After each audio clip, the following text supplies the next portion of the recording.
పొద్దున్నే 10 light of చేయరు.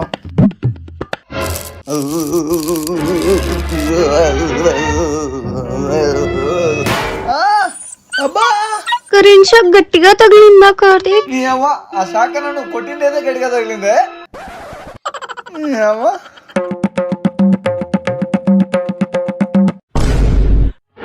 కొట్లాడుకోండి, బాగా కొట్లాడుకోండి. ఇంట్లో మనశ్శాంతి లేకుండా చేస్తున్నారు కదే. కార్తీక్ మస్తనన్న కాల్ చేసినాడు, అప్పుడబ్బులు కట్టాలంట.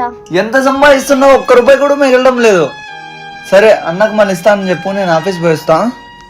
సోది చెప్తానమ్మా సోది చెప్తాను, ఉన్నది ఉన్నట్టు చెప్తాను, లేనిది లేనట్టు చెప్తాను, జరిగింది చెప్తాను, జరగబోయేది చెప్తాను. సోది చెప్పల్లా తల్లే. పో అమ్మా పో. అమ్మ పలుకు జగదాంబ పలుకు.